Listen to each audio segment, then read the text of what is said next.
어디서 본 글입니다. 발명한 에디슨이 이렇게 말했다. 누구에게나 2400번의 기회는 있다라고. 에디슨이 전구를 발명할 때 2400번의 도전 끝에 발명했기 때문입니다. 이처럼 숱하게 실패해도 포기하지 않고 다시 일어서는 힘을 회복 탄력성이라고 부릅니다. 현장에서 상담을 하다 보면 회복 탄력성이 낮은 학생들을 많이 만나게 됩니다. 조금만 더 노력하면 얼마든지 잘할 수 있는데 한 번만 실수해도 금방 포기하는 아이들이 많습니다. 그래서 아이들의 회복 탄력성을 키워주는 게 중요하죠. 아이들은 우리 생각보다 강합니다. 그런데 약하다고 생각하니 한없이 약해 보입니다. 아이의 회복 탄력성을 키우려면 부모부터 마음을 굳게 먹어야 합니다. 귀한 자식일수록 천하게 키워라라는 말이 있듯이 우리 아이들도 강하게 키우려면 비바람이 필요합니다. 올해부터 아이에게 이렇게 이야기해 줍시다. 넘어진 게 실패가 아니야. 다시 일어나지 않는 게 실패지. 네가 다시 일어나면 그건 시련일 뿐이야. 그러니까 포기하지 말고 다시 일어나봐. 엄마 아빠도 함께 달려줄게. 포기는 배추 셀 때만 쓰는 말이라는 거 알고 있지. 이게 어느 선생님이 적어놓은 글이에요. 굉장히 좋은 말 같지만 한편으로는 포기하지 않는 인생이 맞는 거다라고 아예 답을 지어서 이야기를 하죠. 노력하는 거 포기하지 말고, 시도하는 거 포기하지 말고, 공부도 포기하지 말고 노력해봐. 그렇기 때문에 포기한다라는 것은 우리가 뭔가 무능력하게 느껴지고 게으른 삶을 또 이렇게 우리가 살고 있다라는 것을 의미하는 것처럼 받아들여지기도 합니다. 특히 지금같이 성취사회, 비교 사회에서는 어떤 경쟁을 포기하고 다 포기하고 주저앉는 거, 나고자, 실패자 이렇게 낙인치기가 딱 좋죠. 현대사회에서는 그렇기 때문에 포기하지 않는 인생을 미덕이라고 이야기합니다. 포기할 줄 모르는 삶을 불굴의 의지를 가진 사람이라고 이야기하죠. 그런데 예수님은 좀 다른 이야기를 하시는 것 같아요. 24, 25절에 내가 진실로 진실로 너에게 이르노니 하늘의 밀이 땅에 떨어져 죽지 아니하면 하늘 그대로 있고 죽으면 많은 열매를 맺느니라. 자기의 생명을 사랑하는 자는 잃어버릴 것이요 이 세상에서 자기의 생명을 미워하는 자는 영생하도록 보존하리라. 여기서는 죽어야 된다, 포기해야 된다. 그러면 영생이 되고 포기하면 많은 열매를 맺게 될 것이다. 우리가 생각하는 세상의 방향하고는 좀 다른 이야기를 하죠. 세상을 얻고 성취하고 포기하지 말라고 하는데 지금 예수님의 이야기는 포기하라는 이야기 아닙니까? 한마디로. 이게 참 충격적인 말씀이기도 하고 부담되는 말씀이기도 하다라는 거예요. 이게 제자들에게도 엄청난 충격적인 발언 중에 하나였습니다. 사실 오늘 본문의 앞에 예수님이 어떤 일이 있었냐면 예루살렘에 입성을 하세요. 그럴 때 얼마나 많은 사람들이 환호하는지 모릅니다. 요한복음 12장 13절입니다. 종려나무 가지를 가지고 맞으러 나가 외치되 호산나 찬송하리로다. 주의 이름으로 오시는 이 곧 이스라엘의 왕이시여 하더라. 이제 드디어 이스라엘 왕, 로마의 통치를 종식시킬 메시아, 그분이 왔다라고 환호했다라는 거죠. 게다가 특히 이 사람들이 확신을 갖고 이야기하는 이유는 뭐냐면 17절, 18절이에요. 나사로를 무덤에서 불러내어 죽은 자 가운데서 살리실 때에 함께 있던 무리가 증언한지라. 이에 무리가 예수를 맞으면 이 표적 행하심을 들었음이로라. 나사로 죽은 사람을 살렸다라는 이야기가 예루살렘에 파다한 거예요. 그러니까 예수님이 예루살렘 성에 들어오시니까 야 드디어 메시아가 왔다. 드디어 이제 우리가 로마로부터 또 헤롯의 통치로부터 시달리던 세월은 끝났다. 바로 예수님의 사역의 최고의 절정을 이루고 있다는 걸 우리가 알게 되죠. 제자들도 그러기 때문에 이제 예수님이 왕국을 세우시면 우리는 그 높은 자리에 앉게 될 것이다. 이제 드디어 그 왕국의 때가 얼마 남지 않았다. 이 기대에 부풀어서 예루살렘에 들어간 거죠. 게다가 오늘 본문에서 뭐라고 이야기합니까? 헬라인까지 와서 만나겠다 하는 거예요. 그 당시에 그리스 철학으로 똘똘 뭉쳐있는 그런 헬라인들이 정말 예수님의 가르침이 대단하다고 생각해서 거기까지 나온 거 아닙니까? 철학에 대해서 알지 못하는 이런 사람들은 무식한 자라고 이렇게 폄하하던 사람들이 예수님 앞에 나와서 묻기 시작하니까 제자들은 엄청나게 기대를 했겠죠. 이제 이 헬라인들에게 또 사람들에게 뭐라고 말씀하실까? 그랬더니 23절의 말씀을 냅다 하신 거예요. 예수께서 대답하여 이르시되 인자가 영광을 받을 때가 왔도다. 그러면서 그 영광이라는 것은 하늘의 미랄이 땅에 떨어져 죽는 것. 또 자기 생명을 미워하는 것. 이게 제자들이 바랐던 이야기하고는 전혀 딴판으로 흘러간다라는 겁니다. 뭔가 얻고 성취하고 위로 올라가는 게 아니라 포기하고 버리고 죽어야 된다라는 이야기니까. 우리도 제자들의 모습과 비슷할 때가 많죠. 내가 예수님 믿으면서 좀 잘 됐으면 좋겠고, 내가 예수님 믿으면서 내 꿈과 소원도 좀 이루어졌으면 좋겠고, 그런데 예수님의 발언과 이런 말씀은 우리의 꿈과 기대와 우리의 방향과는 사뭇 다르다라는 것입니다. 그렇기 때문에 오늘 말씀이 우리가 참 많이 들었던 말씀이기도 하고 아는 말씀이지만 이 말씀이 정말 아멘 이렇게 됩니까? 기쁘게 아멘이라고 대답되진 않죠. 아멘이라고 대답을 해야 되는데 맞습니다. 왜냐하면 십자가를 진다라는 게, 죽는다라는 게 이게 참 어떻게 보면 힘든 일이고 고생길이고 부담되는 것으로 보이기 때문이죠. 그래서 실제로 마태복음 16장에도 이런 말씀을 예수님이 하신 적이 있죠. 24, 25절. 이에 예수께서 제자들에게 이르시되 누구든지 나를 따라오려거든 자기를 부인하고 자기 십자가를 지고 나를 따를 것이니라. 누구든지 제 목숨을 구원하고자 하며 잃을 것이요 누구든지 나를 위해 제 목숨을 잃으면 찾으리라. 이것도 똑같은 말씀이에요. 나의 생명을 포기하면 찾을 것이고 십자가를 지고 나를 따라야 된다. 이 말씀을 듣게 되면 우리가 왠지 뭔가 고행을 하고 금식을 하고 결단을 하고 막 어떤 시련과 어려운 가운데 끝까지 버티는 성인이나 순교자의 모습을 떠올리게 된다라는 거죠. 그러면서 동시에 거기에 한참 미치지 못하는 나의 모습을 또 보면서 한심하게 느끼게 되기도 합니다. 그러면서 우리가 예수님을 믿는다는 게 이게 쉬운 일이 아니구나 라는 생각을 막상 하려고 할 때 우리는 동시에 예수님이 이런 말씀도 하셨다라는 것을 기억하게 돼요. 누가복음 4장 18, 19절.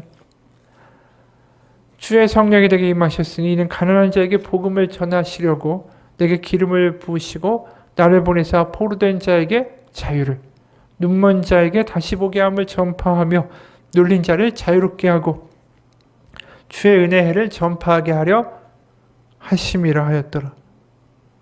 이거 보면 예수님이 이 땅에 와서 하시려는 일은 굉장히 우리가 볼 때는 아멘 이렇게 나오는 이야기 아닙니까? 자유케 하고 은혜의 해를 선포하고 이렇게 어떻게 보면 우리가 들을 때 굉장히 정말 기쁘고 가슴 벅차는 이야기를 하신 예수님이 또 다른 곳에서는 포기해라, 죽어라, 십자가를 져라, 그래야만 된다. 이거 뭔가 우리가 볼 때는 어느 쪽에 장단에 춤을 춰야 할지 모르겠다라는 거예요. 근데 분명한 건 하나님의 뜻, 예수님의 이 뜻은 변치 않는다라는 거죠. 사역을 처음 시작하시면서 하셨던 말씀이 아까 누가복음 4장의 말씀이에요. 내가 여기 온 것은 너희를 자유케 하고 해방하고 또 수고롭고 짐진 자들을 쉬게 하고자 하여 내가 왔다. 그렇다면 오늘 너의 목숨을 포기하고 십자가를 지고 죽어야 된다. 이 말씀은 어떻게 이해를 해야 될까? 이것도 마찬가지 아닐까요? 우리에게 자유를 주기 위하여 해방을 시켜주기 위하여 오셨다라는 예수님의 말씀과 같이 뭔가 해석해 봐야 되지 않는가라는 거예요. 그럼 도대체 무슨 뜻일까요? 내가 죽는다, 내가 십자가에 못 박힌다라는 것은 이게 분명히 우리의 어떤 우리 목숨, 육신의 목숨을 그냥 단순하게 가리켜서 말씀하시는 것은 아닌 것 같아요. 다시 말해서 우리가 자유케 되기 위해서 죽어야 될 게 있다라는 거죠. 자유케 되기 위하여 은혜를 경험하기 위해서 내가 뭔가 포기해야 되는 게 있다라는 거예요. 그럼 포기가 뭘까요? 목숨처럼 중요한 거 아닐까? 그것은 한마디로 말하면 우리의 거짓자라는 것입니다. 이 거짓자가 과연 뭔가 우리가 막연하게 생각할 수도 있어요. 아바의 자녀라는 책에서 브레넌 맨팅이라는 사람이 자기의 거짓자에게 편지를 하나 썼습니다. 안녕하신가 내 거짓자하여 내 정중한 인사에 분명 놀랐을 걸세. 애송이 시절 어릴 때 내가 내 곁에 아무도 없음을 처음 알았을 때 자네가 끼어들어와서 나에게 숨을 곳을 알려줬었지. 그 당시 자네는 정말 요긴했어. 자네가 말 걸어주고 개입해주지 않았다면 나는 겁에 질리고 두려움에 얼어붙었을 걸세. 자네가 내 곁에 있으면서 내 발달 과정에 중대한 보호자 역할을 해줬지. 고맙네. 자네는 내가 누구에든지 참 자아를 숨기는 법을 잘 가르쳐줬네. 감춰두고 억압하고 뒤로 물러나는 평생의 과정에 시동을 걸어준 거지. 자네의 이런 가르침 덕에 나는 살아남을 수가 있었어. 하지만 그때부터 자네는 악한 면을 나에게 보여주면서 내게 거짓말을 시작했어. 이렇게 속삭였지. 불에는 그렇게 어리석게 계속 네 속을 다 까보이다가는 그나마 몇 안 되는 오랜 친구들마저 떠나버리고 너 혼자 남을 거야. 감정을 감춰. 기억의 문을 닫아 걸어. 의견을 보이지 마. 어디를 가든 무난히 어울리도록 처세술을 기르고 가면을 써. 정교한 위장과 기만의 게임은 그렇게 시작됐네. 효과가 참 좋았기 때문에 나는 의의가 없었지. 세월이 흐르면서 자네와 나는 여기저기서 칭찬을 들었다네. 우리는 의기양양해서 이 게임이 계속 지속돼야 한다라고 결론을 지었지. 하지만 자네에게는 자네를 억제하고 제어해줄 사람이 결국 필요했지. 나는 자네를 길들일 만한 안목도 용기도 없었어. 그래서 자네는 장군처럼 내 속을 계속 휘젓고 다니면서 닥치는 대로 힘을 규합했지. 관심과 인정을 얻으려는 자네의 욕구는 만족을 몰랐네. 나는 자네의 거짓말을 한 번도 지적하지 못했지. 나 자신도 속고 있었으니까. 자네에게는 늘 관심과 사랑과 안전한 거처가 필요하지. 오늘 내가 줄 선물은 자네가 무의식 중에 가기 원하는 곳으로 자네를 이끌어가는 것이 바로 예수님의 임재 아닐세. 자네 멋대로 날뛰던 날은 이제 끝났네. 지금부터는 진정하게 아주 차분히 진정하는 걸세. 그분의 임재 안에서 이미 작아지기 시작한 자네의 모습이 보인다네. 작은 친구여, 내가 한 가지 가르쳐 줄까? 자네는 그렇게 작을 때가 훨씬 매력 있다네. 물론 자네는 갑자기 죽지는 않겠지. 자네가 때로는 심기가 불편해져 한바탕 소란을 부리라는 것도 알지. 하지만 예수님의 임재 안에서 지내는 시간이 길어질수록 자네는 그분의 얼굴에 더 익숙해져 점점 사라지게 될 거야. 이 이야기가 도대체 뭔 얘기인가 하고 생각하실 수도 있어요. 그런데 이 이야기를 좀 쉽게 이야기하면 우리가 다 거짓 자아를 가지고 있다는 거죠. 남들에게 잘 보이고 관심받고 인정받고 외롭지 않고 수치감이나 무능감을 느끼지 않기 위해서 남들에게 보여주는 우리의 모습이 있다는 거예요. 그리고 그 모습이 어느 순간 나의 그 안에 있는 참 자아하고 붙어가지고 이게 어느 모습이 내 모습인지 모르겠는 거예요. 그러니까 어디 가서는 막 아는 척하고 활발한 척하고 사교요 있는 척하고 뭔가 아는 척하면서 이렇게 지내지만 집에 와서는 뭔가 한숨 쉬게 되고 힘들어지고 포장한 모습으로 살았던 나의 모습, 이게 뭔가 힘들게 느껴지는 모습들이, 그런 상황들이 우리 가운데 벌어진다라는 거죠. 왜 그럴까요? 내 안에 진짜 들어있는 두려움과 외로움과 겁도 많고 한숨도 쉬는 그런 어린아이와 같은 나를 자꾸만 안에다 억누르고 거짓자로만 살아왔기 때문이다라는 거죠. 누군가의 글이에요. 오늘도 나는 연극을 했다. 진짜 배우도 아니면서 거짓 웃음, 거짓말, 거짓 행동을 스스럼 없이 꾸며내며 다른 사람의 대본을 마치 내 대본인 양 외우고 다녔다. 내가 맡은 역할이 무엇인지도 모르면서 거울을 본다. 이제 분칠을 벗겨내고 여기저기 남아있는 분자국을 지워낸다고는 했지만 아직도 내 얼굴 어딘가에는 깜빡 잊고 지우지 못한 분장의 찌꺼기가 남아있을 것이다. 그 제곱 그대로 나는 잠이 들 것이고 눈을 뜨자마자 또 정신없이 집을 나설 것이다. 따지고 보면 관객도 없는 텅 빈 무대에서 무엇을 잡자고 이리도 나는 허우적거리나 마음까지 비춰주는 거울이 없다라는 것은 어떤 면에서 퍽이나 다행스러운 일이다. 그래서 우리는 누구나 거울 앞에서 당당하게 자신의 얼굴을 비춰볼 수 있지 않은가? 그러나 만일 당신 앞에 당신의 마음까지 비춰주는 거울이 있다면 그때에도 그렇게 자신만만할 수 있을까? 여러분, 세상에선 포기하지 마, 약해지지 마 이런 얘기를 듣게 되죠. 그리고 이럴 때는 웃어야 돼. 이럴 때는 잘 웃으면서 아는 척하고 넘어가야 돼. 너의 감정을 감추고 그렇게 살아가야 돼.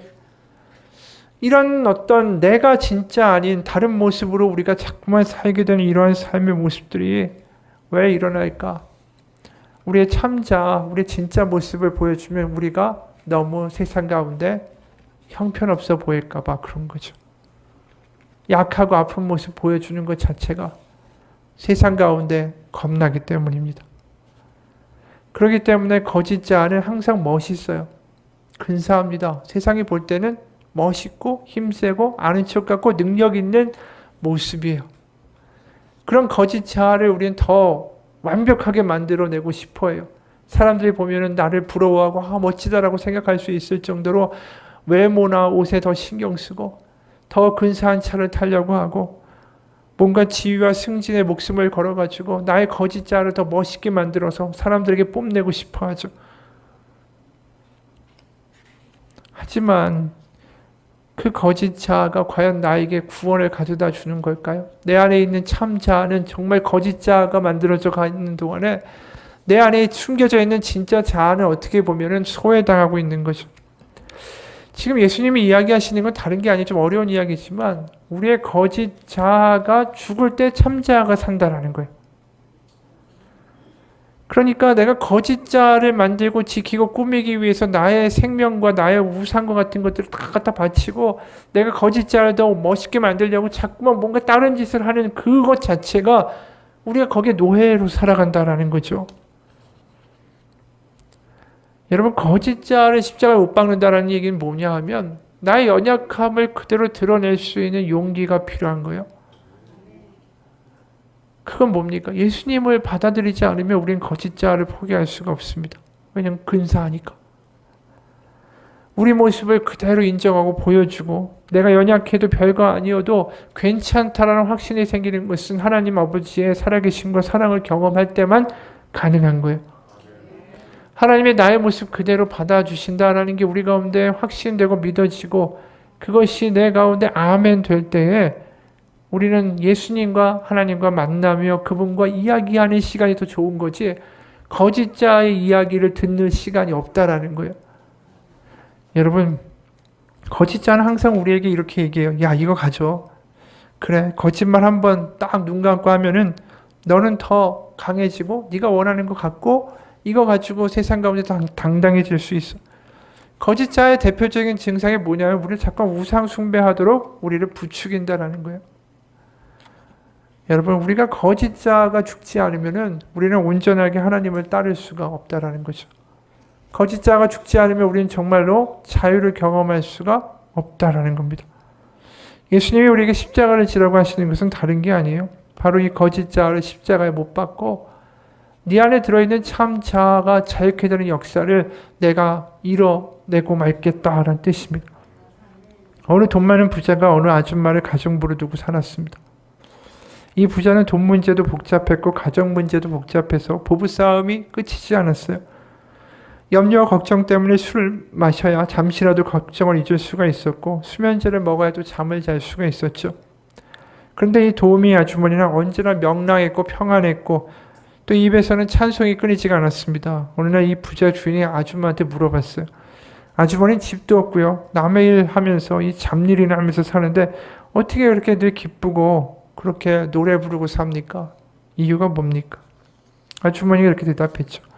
나는 당신처럼 돈이 없으니 돈 잃어버릴 걱정이 없고 집이 없으니 집이 불이 날까 걱정하지 않아도 되고 사회적으로 명예가 없으니 누가 나에게 욕할까 하는 걱정도 없고요.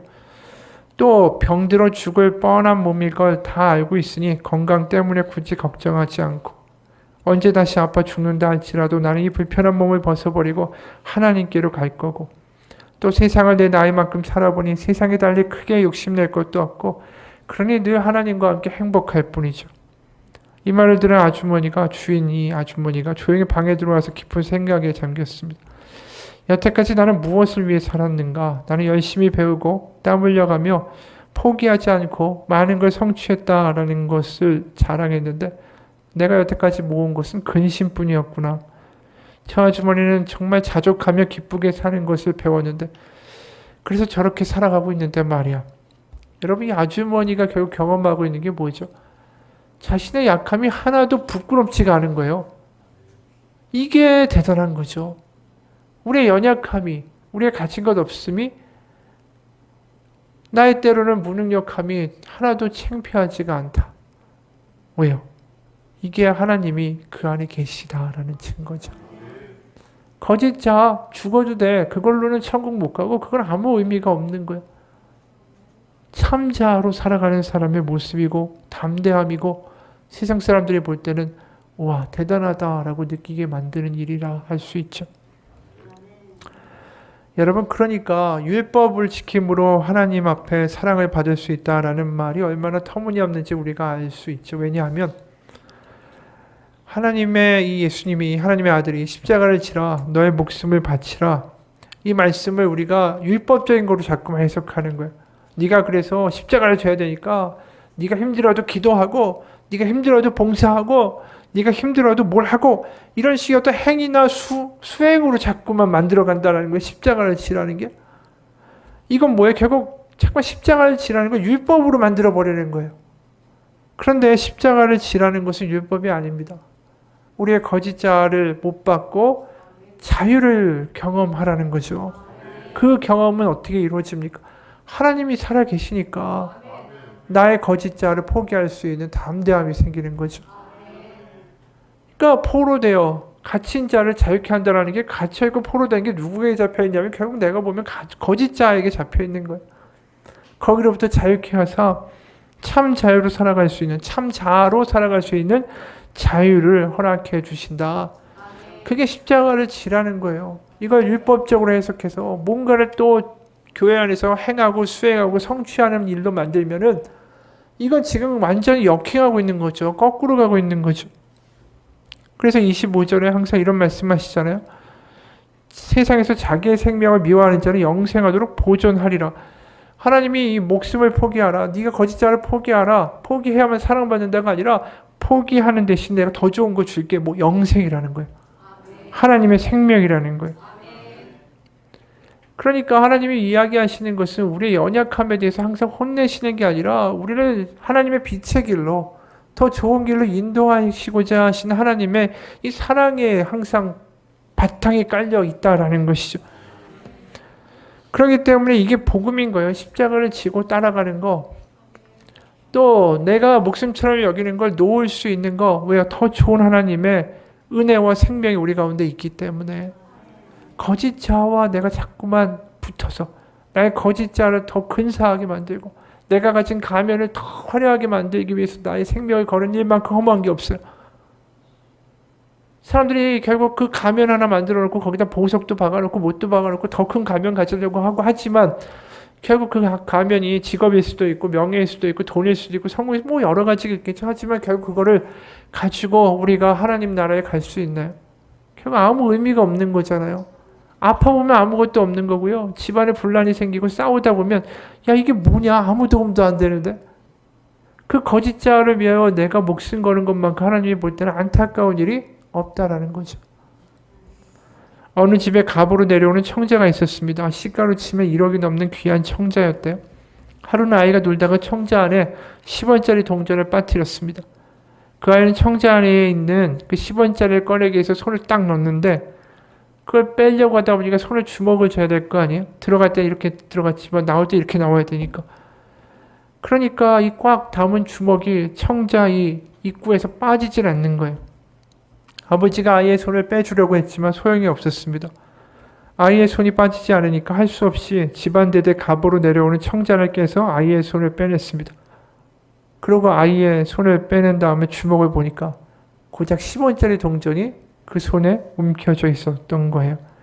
아이가 10원짜리 안 넣겠다라고 주먹을 안 핀 거죠. 결국 그렇게 아이는 자신에게 상속될 값진 그 청자를 깰 수밖에 없는 일을 만들어버리고 만 겁니다. 이게 참 아이가 한심하다라고 그러죠. 우리가 그러고 사는 거예요. 10원짜리 동전 붙들고 그거 안 넣겠다고. 하나님은 우리 가운데 더 큰 일을, 그리고 그 더 큰 복을, 더 큰 어떤 행하심을 우리 가운데 이미 만들어 놓으시고 하고자 하시는데 10원짜리 붙들고 안 넣는 우리의 모습이 딱 이 아이와 같다라는 거죠. 우리는 무엇을 이렇게 꽉 쥐고 놓지 못합니까? 거짓자는 그걸 가지고 우리를 자꾸만 흔들어내죠. 그거 더 꽉 쥐어야 된다고, 더 가셔야 된다고. 근데 알고 보면 그 10원짜리 별거 아니다라는 것 아닙니까? 거짓자가 이끄는 기도는 또 어떤지 아십니까? 부자가 되게 해주세요. 뭐가 되게 해달라고 이야기해요. 그래서 기도대로 하나님이 돈이나 부자가 되지 못하게 하시면 그런 하나님은 필요 없죠. 왜냐하면 거짓자가 더 완벽해지도록 하나님 앞에 기도하는데 그걸 안 들어주면 거짓 자아가 이끌어가는 기도에서는 하나님의 필요가 없는 겁니다. 왜요? 하나님이 아니라 돈이 자기를 지켜주니까. 여러분, 거짓 자아와 이별하는 거, 내 안에 자꾸만 그런 어떤 나에게 자꾸만 충동질하는 그런 목소리들이 있어요. 아까 그 브레넌 매딩은 아주 극단적으로 이야기한 거잖아요. 자네라고 마치 인격이 분리된 것처럼. 우리가 그런 경험을 사실은 내 순간순간 하죠. 자꾸만 나를 유혹하는 목소리들이 있으니까요. 그 목소리의 근원에는 근본적으로 항상 상처가 있고 아픔이 있고 또 그것을 극복하기 위한 우상 숭배가 있고 그걸 이간질하는 거짓 자아가 있는 거예요. 자꾸만 네가 과거에 이렇게 아팠지, 창피했지, 수치스러웠지. 그러니까 그거를 극복하려면 이게 있어야 된다라고 자꾸만 우리를 충동질하는 거짓 자아가 우리 가운데 있는 거예요. 그래서 누가 이런 글을 썼습니다. 호주에 사는 윤치영 목사님이라는 분이 있습니다. 그분이 책에 이런 걸 썼어요. 나는 전도사. 그런데 오해를 받았다. 호주 교도소에 수감됐다. 거기서 수많은 전과를 가진 그 사람을 만났다. 그 사람의 이름은 차이. 17살에 처음 수감되어 27살까지 여러 번 감옥에 들락날락했다고 했다. 대화를 하다가 어느덧 경계심이 풀어졌는지 자기가 살아왔던 인생의 이야기를 털어놓기 시작했다. 그 사람은 어릴 때 부모님이 버리고 할머니 손에서 자라났다. 그런데 할머니가 돌아가시자 세상 어디에도 의지할 곳이 없었다는 거다. 그나마 믿었던 사람들에게 배신을 당하면서 사람에 대한 상처는 점점 커졌다. 그러면서 체념하듯이 말했다. 나는 불행한 운명을 타고 태어났어. 평생 불행하게 살게 될 거야. 배반의 그림자가 항상 나를 따라다니지. 그때 그 사람의 눈빛과 표정을 지금도 잊을 수가 없다. 마음이 너무 아팠다. 부모님에게 버림받았던 내 어린 시절과 닮아서 더욱 그랬는지도 모른다. 그 친구에게 깊이 공감하고 있던 나에게 성령님께서 이 말씀을 떠올려 주셨다. 요한복음 15장 13절 14절. 사람이 친구를 위해 자기 목숨을 버리면 이보다 더 큰 사랑이 없나니 너희는 내 계명대로 내가 명하는 대로 행하면 곧 나의 친구라. 그래서 이렇게 말했다. 차이, 예수님은 친구를 위해 자기 목숨까지 버리시는 분이셔. 너도 예수님을 믿기만 하면 이렇게 좋은 친구를 가질 수 있어. 예수님은 절대로 너를 배신하지 않으실 거야. 지금까지 널 배신한 사람들과 예수님은 전혀 달라. 처음에는 귀가 솔깃해져서 듣는 것 같았지만 바로 곧장 기독교를 비판하는 말을 시작했다. 묵묵히 그의 이야기를 들으며 속으로 기도했다. 하나님 어떻게 하면 좋을까요? 저에게 지혜를 주세요. 그런데 하나님께서 이런 마음을 주셨다. 그는 어둡고 불행했던 과거의 얽매인 사람이라는 것이다. 그래서 새 출발을 다짐하고 뭔가 새롭게 살려고 하다가도 불행하게 살았던 것이 또 떠오르고 또 억울해서 그 억울함으로 또 다른 범죄를 저지르게 된다는 것이다. 그래서 나는 말했다. 차이, 나룻배 알지? 배를 타고 건너편으로 가려면 어떻게 해야 되지? 나루터에 묶인 줄을 풀고 가야 되잖아. 하지만 줄을 풀지 않으면 아무리 노를 저어도 아무 소용이 없지. 그 줄이 네 인생의 과거의 얽매인 줄이랑 똑같아. 그 과거의 어둡고 불행한 줄을 끊어버릴 수 있는 분은 예수님밖에 없어. 그러니까 지금 그 줄을 우리 같이 끊어버리자. 내가 도와줄게. 그러자 차이는 놀랍게도 선뜻 그러겠다라고 말했다. 나는 그 자리에서 진지하게 그를 위해서 기도했다. 그의 인생이 정말 불쌍하니 긍휼히 여겨달라고, 과거의 어둠에서 그를 건져달라고, 성령님의 도끼로 메인 줄을 끊어달라고, 또 하나님께서 그를 사랑하신다는 것을 알게 해달라고. 간절히 한참 기도를 끝내고 보니까 그는 펑펑 울고 있었다.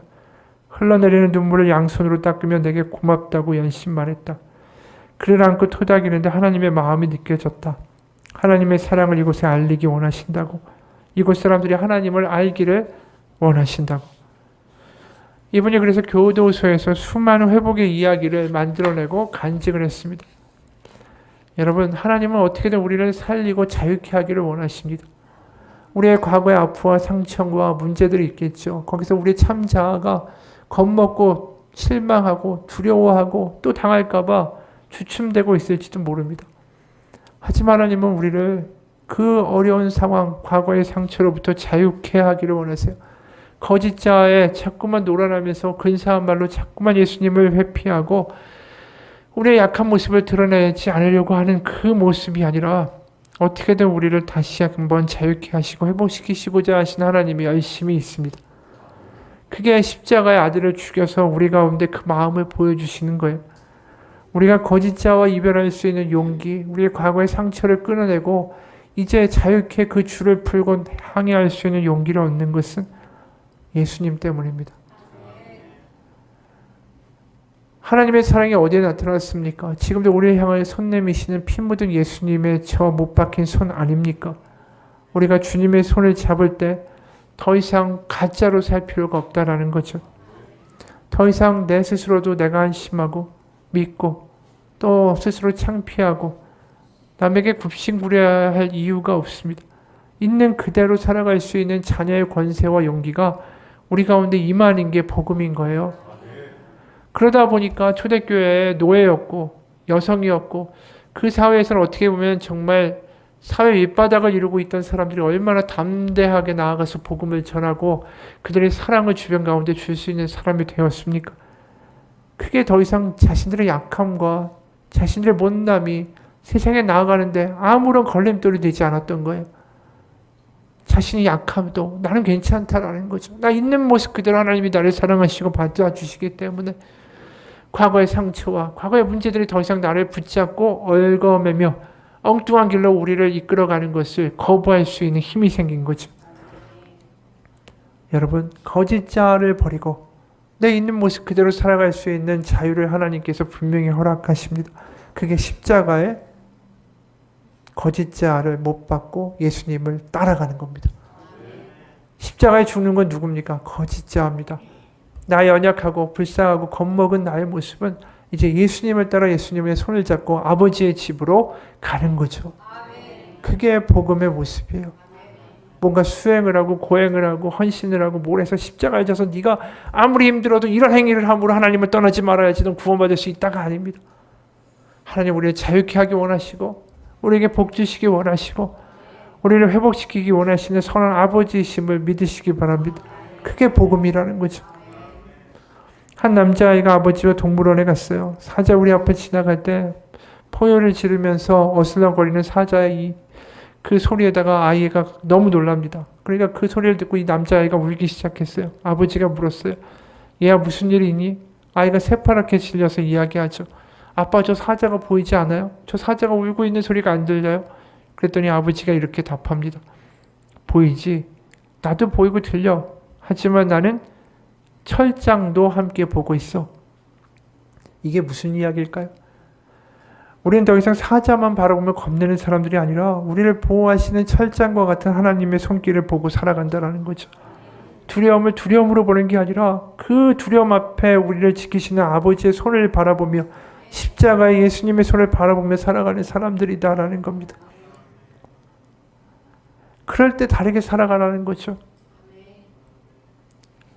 마지막으로 한 이야기로 마칩니다. 어느 여자분의 이야기예요.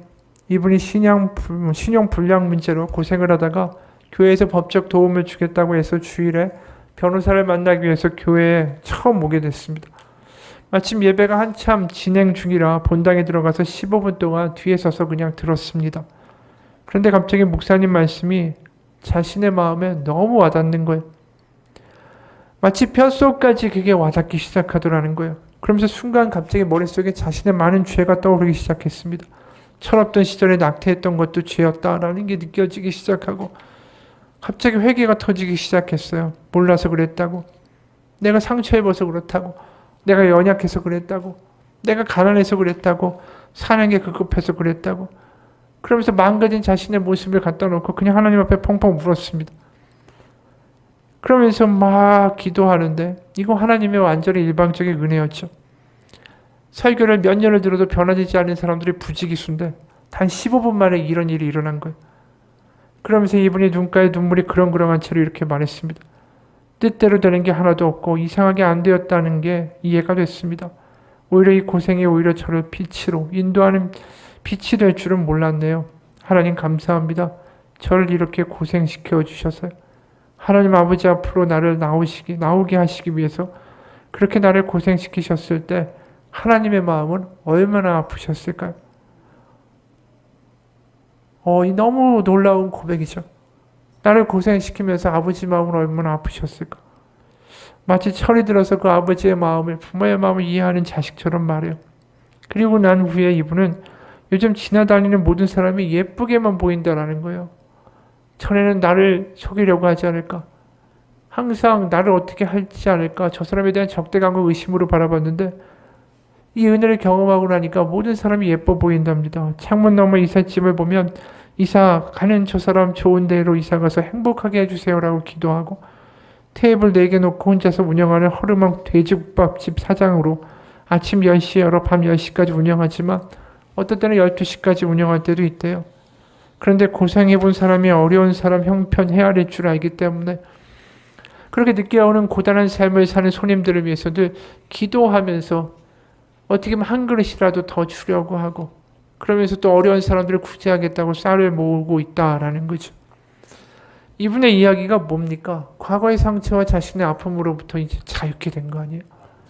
어떻게 보면 남들을 이상하게 바라보고 삐뚤게 바라보고 나를 속이려고 하는 거 아니야? 나한테 어떤 일 하려는 거 아니야? 의심하고 자기를 지키려고 하고 자기를 자꾸만 그렇게 끌고 갔던 게 누구죠? 거짓자예요. 너 여태까지 경험해봤잖아. 너 인생 이렇게 살았잖아. 너 그렇게 살면 안 돼. 그렇게 하면 또 당해. 계속해서 우리를 부채질하던 그 거짓자로부터 완전히 자유케 된 거 아니에요? 하나님의 은혜가 임하니까 더 이상 그렇게 생각하면서 그 말에 놀아날 필요가 없다는 걸 알게 된 거죠. 그러면서 어떻게 기도합니까? 이사가는 사람을 보면서도 이사가서 행복하게 해달라고 기도하고 어려운 사람들 볼 때마다 그들에게 하나라도 더 주려고 하는 마음이 생겼다. 이게 하나님의 은혜가 임한 거죠. 거짓 자아가 죽으니까 거기에 하나님이 부어주시는 은혜가 생명이 그 가운데 임하게 된 거 아닙니까? 십자가를 지고 나를 따르라. 너의 목숨처럼 아끼는 것을 포기하라고 하실 때는 하나님은 우리에게 자유를 주시고 더 큰 복을 주시며 생명을 주시기 위한 하나님의 선한 뜻이 있으신 줄을 믿습니다. 여러분, 우리가 하나님의 아버지 안에서 하나님의 사랑 안에서 하나님 우리를 자유케 만들기 원하십니다. 지금도 거짓 자아의 유혹이 있습니다. 거짓 자아가 우리를 자꾸만 이끌어가죠. 이 길이 옳다라고. 하지만 그 거짓 자아를 못 받고 지금까지 나에게 꾸준히 손 내밀어 나를 이끌어가고자 하시는 예수님의 손을 붙잡기를 축원합니다. 오늘 기도할 때 한 가지 도전하기를 원합니다. 다른 게 아니라 시편 23편 1절 있지 않습니까? 여호와는 나의 목자시니 내게 부족함이 없으리로다. 이 시편 23편 1절은 누구나 거의 다 암송하고 있는 구절이죠. 근데 한 가지 묻고 싶어요. 정말로 내게 부족함이 없습니까? 정말로. 내 안에 거짓지 않은 우리 가운데 속삭이죠. 야, 하나님만으로 되겠냐? 돈도 있어야 되고 뭣도 있어야 되고 뭣도 있어야지. 네가 정말 하나님이 목자니까 하나도 부족함이 없냐? 우리 가운데 그런 이야기 할지도 몰라요. 근데 한번 내 마음을 가만히 들여다보세요. 정말로 그런 마음이 있다면 그 거짓 자는 우리를 자꾸만 엉뚱한 데로 끌고 가기 시작합니다. 그러면서 우리의 삶에서 자유가 사라지고요. 용기가 사라지기 시작해요. 왜요? 거짓 자와 놀아나는 순간에 나는 내 인생을 내가 책임져야 되는 불행한 감옥 안으로 끌려가는 것이기 때문입니다. 여러분, 우리가 한번 기도하면서 물어보세요. 여호와는 나의 목자시니 내게 부족함이 없으리로다. 이 고백이 나의 고백인가? 하박국은 이런 식으로 말하죠. 비록 무화과 나무가 부성하지 못하고 포도나무에 열매가 없고 감람나무에 소출이 없고 밭에 먹을 것이 없고 우리의 양이 없고 외양간에 소가 없을지라도. 이게 우리의 고백이 될 수 있는 거 아니겠어요? 지금 건강이 없고 돈이 없고 직업이 없고 내가 하는 것에 뭔가 비전이 보이지 않는다 할지라도 나는 여호와로 말미암아 즐거워하며 나의 구원의 하나님으로 말미암아 기뻐하리로다. 이 고백이 십자가에 나의 거짓 자가 죽고 하나님이 주시는 생명과 하나님이 주시는 사랑으로 만족하며 달려가는 사람들의 고백이 될 것입니다. 같이 기도하겠습니다. 하나님, 우리의 거짓지 않은 우리를 자꾸만 이야기합니다. 이것도 가져야 되고 저것도 가져야 되고 저것도 있어야 되고 저것도 갖추어져야 네가 안심할 수 있어. 두려워하지 않을 수 있어. 그래야지 모든 게 잘 되겠지. 계속해서 이야기합니다. 그러나 하박국은 이렇게 말합니다.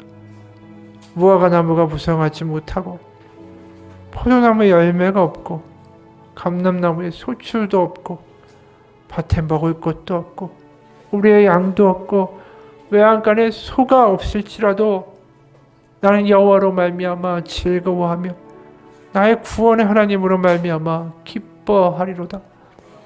이게 부활 아닙니까? 예수님의 십자가에 죽으셨을 때 모든 것이 끝인 것 같았지만 그곳에 하나님의 부활의 역사, 생명의 역사가 있었던 것처럼 하나님 자꾸만 내가 내 안에 있는 목소리에 끌려갑니다. 이게 있어야 돼. 좀 더 건강해야 되지 않겠어? 이거 이뤄야지. 이거 가져야지. 이렇게 돼야지. 왜 하나님 너 이렇게 안 해주니? 너 너무 순진한 거 아니니? 우리에게 자꾸만 속삭이는 음성들이 있습니다. 하나님께 완전히 달려가 그분과 함께 살아가고 그분을 바라보며 즐거워할 수 있는 우리의 마음을 자꾸만 빼앗아갑니다. 그 거짓 자아가 나의 두려움이 과거의 상처들이 십자가에 못 박혀 모두 다 죽게 하여 주옵소서.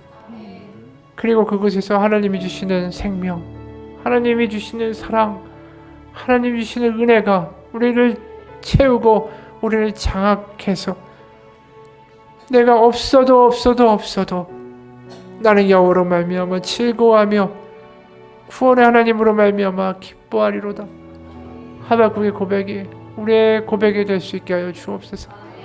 하나님 우리 아버지가 되시며 우리를 끝까지 책임지시며 우리에 대한 사랑을 포기하지 아니하시는 우리 아버지심을 믿어 의심치 않는 그 사랑에 끌려가는 복음을 복음으로 알 수 있는 우리의 이 시간 고백이 되게 도와주옵소서.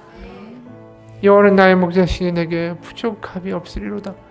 이 고백이 입에서 나오는 고백이 아니라 우리의 심장, 우리의 뱃속 깊은 곳에서 터져 나오는 우리의 전심전력을 다한 하나님의 고백이 되게 하여 주옵소서.